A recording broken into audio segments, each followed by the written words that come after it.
A former Marine and a filmmaker are teaming up to solve a murder mystery that's haunted a small town for more than 15 years. Jennifer Harris was killed on Mother's Day in Texas back in 2002. She was found dead floating in a river. Jim Axelrod traveled to the city of Bonham to find out why this case remains unsolved.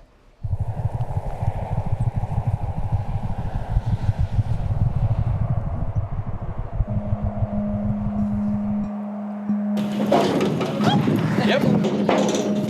What Riding for Justice has done is reached out to people that knew Jennifer Harris. How often do you saddle up and ride? Once a month. We got a big crowd. Let's keep it safe. Something has touched the people of Fannin County about this case. Absolutely. Everybody in this county wants to see this case solved. To let something like this go on this long is uncalled for. Jennifer Harris was well loved here. That's the Jennifer Harris case, everything that's involved. This is the whole investigation right here? This is it.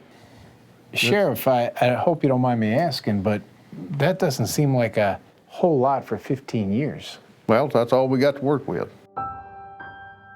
Doesn't get any easier. There's not one day that I don't wake up and think about my sister. I wish I could only have a handful of the friends she had.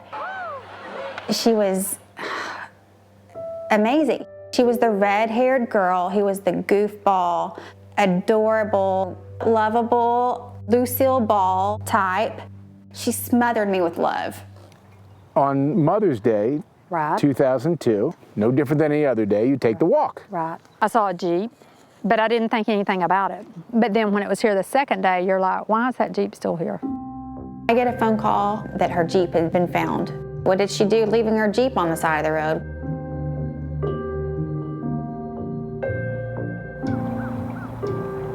There was a fisherman who was fishing on the Red River. He saw a body in the water.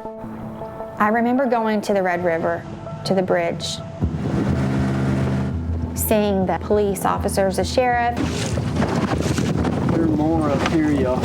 And I remember my dad being right there with them, and I just, let me see her, let me see her, let me see. Is it hers? It can't be her, it has to. Why? Is it her? Is it her? Whenever we move her, just move right into a boat. Is it really her? And The body is completely naked. Not a stitch of clothing. Not a sock. the way she was disposed of like a piece of trash, she didn't deserve that.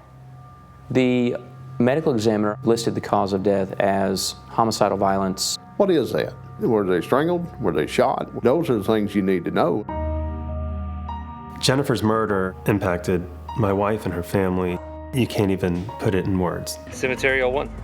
This is unlike anything that I've ever done as a filmmaker, and I thought he said it first time we were with him. Finding the killer and actually being able to prove where's the physical evidence, who the killer is. Let's continue with the timeline. This is much more than a passion project because this is family. We're gonna follow through and we're gonna get this done. You want to know who killed Jennifer Harris? Absolutely. I'm a Texas girl. I believe in justice, old school justice. Wow. Well, after investigating the story, CBS News senior national correspondent Jim Axelrod is here with me. So I was glued to this. This is riveting.